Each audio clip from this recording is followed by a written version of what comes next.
జిల్లా గాలివీడు ఎంపీడీఓపై దాడి అమానుషమని కావలి ఎంపీడీఓ శ్రీదేవి ఖండించారు. శనివారం ఎంపీడీఓ కార్యాలయం వద్ద నల్ల బ్యాడ్జీలతో నిరసన వ్యక్తం చేయడం జరిగింది. ఈ సందర్భంగా ఎంపీడీఓ శ్రీదేవి మాట్లాడుతూ గాలివీడు ఎంపీడీఓపై దాడి చేయడం దారుణమని పేర్కొన్నారు. ఎంపీడీఓని పరామర్శించేందుకు వెళ్లిన రాష్ట్ర ఉప ముఖ్యమంత్రి పవన్ కళ్యాణ్కు ధన్యవాదాలు తెలిపారు.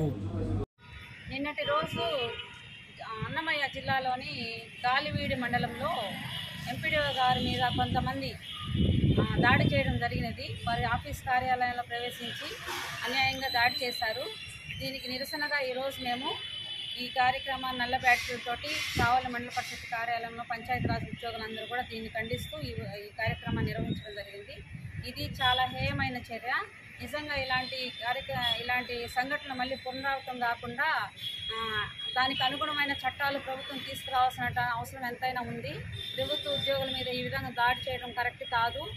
అదేవిధంగా ఈ సంఘటన జరిగిన వెంటనే స్పందించి సదరు ఎంపీడీఓ గారిని పరామర్శించడానికి బయలుదేరినటువంటి మన గౌరవనీయులైనటువంటి మన డిప్యూటీ సీఎం గారు మరియు పంచాయతీరాజ్ గ్రామీణాభివృద్ధి మినిస్టర్ గారు అయినటువంటి శ్రీ కొణిదెల పవన్ కళ్యాణ్ గారికి నిజంగా కృతజ్ఞతలు తెలియజేస్తున్నాం సార్.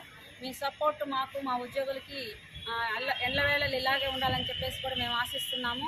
మీకు నిజంగా కృతజ్ఞతలు తెలియజేస్తున్నాము. అదేవిధంగా ఇలాంటి సంఘటనలను పునరావృతం కాకుండా మీరు అందుకు అనుగుణంగా చట్టాలు తీసుకురావడానికి ముందుంటారని చెప్పేసి మేము ఆశిస్తున్నాము. ఎల్లప్పుడూ కూడా మీ యొక్క సపోర్టు మద్దతు మాకు ఈ విధంగా ఉండాలని కోరుకుంటున్నాము. అదేవిధంగా దాడిలో గాయపడినటువంటి జాఫర్ బాబు గారికి మేమందరం కూడా పంచాయతీరాజ్ ఉద్యోగుల సంఘం తరఫు నుంచి కూడా వారికి మద్దతు తెలియజేస్తున్నాము. Thank you.